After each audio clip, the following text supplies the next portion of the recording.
ஷைத்தான் ஒரு மனிதனை அழிக்க நினைச்சால் அவனை அறிவை விட்டு தூரமாக்குவான். அறிவு நாங்க நினைக்கிற அறிவு அல்ல.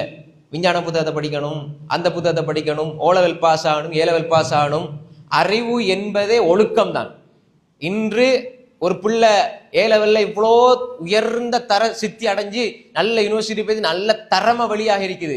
ஆனால் அதே பிள்ளைய ஒழுக்கத்தை டெஸ்ட் பண்ணி பார்த்தால் அந்த பிள்ளைகிட்ட ஒழுக்கம் ஜீரோ என்றால் இந்த கல்வியால், இந்த பேப்பர் குவாலிஃபிகேஷனால இந்த கல்வியால என்ன பிரயோசனம் இருக்குது? அல்லாட்ட போய் இந்த கல்வியை கொடுத்து என்னத்தை வாங்க போறீங்க நீங்க? இது நான் கல்விக்கு எதிராக பேசவில்லை. கல்வியை விட ஒழுக்கம் முக்கியமானது. கல்வியை விட ஒழுக்கம் முக்கியமானது. நாளைக்கு அல்லாஹ் தஆலா இந்த கேள்வி கேட்க மாட்டான், நீ ஏலவெல் பாஸ் பண்ணியா, ஓலவெல் பாஸ் பண்ணியா, டிகிரி எடுத்தியா. அல்லாஹ் இந்த கேள்வி கேட்க மாட்டான். நாங்க உலகத்தை விளங்குறதுக்காக, உலகத்துல தொழிலுக்காக அல்லது ஏதோ ஒரு காரணத்துக்காக நீங்க படிக்கிறீங்க, அதுல படிக்கணும், அதுல தவறு கிடையாது. ஆனால் இதுதான் அடிப்படை நோக்கம் என்று யாராவது நினைத்தால் ஒழுக்கம் பரவாயில்லை. புள்ள என்ன செய்யுது? காலையில தொழுகையும் இல்லை, ஒன்றும் இல்லை, 6 மணிக்கு உம்மா எழுப்பி விடுறாங்க. புள்ள என்ன சாப்பிட்டு டீயை குடிச்சிட்டு ஓடி போகுது.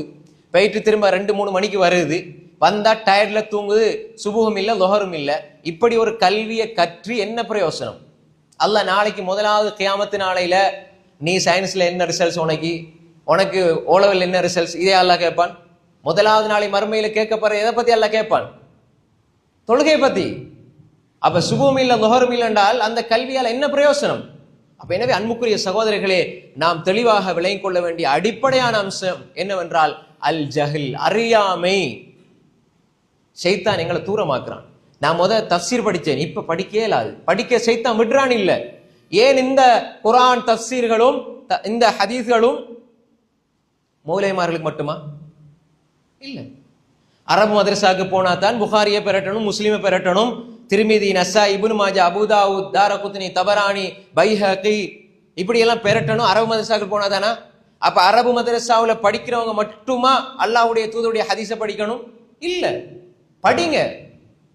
இன்று ஏராளமான வசதிகள் இருக்குது. ஹதீஸை படிங்க, தஃப்சீர் இருக்குது, குர்ஆனை முழுமையா நாங்க எத்தனை பேர் படிச்சு முடிச்சிருக்கிறோம்? முழுமையா தர்ஜமாவை எத்தனை பேர் படிச்சு முடிச்சிருக்கிறோம்? அன்புக்குரிய சகோதரர்களே, இது எங்க ஷைத்தான் எங்களை வச்சிருக்கிறான் தெரியுமா? அல்லாஹ்வுக்கு தெரியாது. கலாம், அல்லாஹ்வுடைய குர்ஆன்ல இருக்கிற சூறாக்கள், அதுல இருக்கிற தர்ஜமா, தஃப்சீர் தெரியாது. இது அறியாமை. நான் என்ற ரப்ப அறியாமைக்கிறது தான் உலகத்துல பெரிய அறியாமை. அந்த அறியாமை தான் உண்ட அழிவுக்கு ஆரம்ப நிலை. நாங்க வேற என்னமோ நினைச்சு வச்சிருக்கிறோம். என்ன இதனால அழிவு, இதனால அழிவு.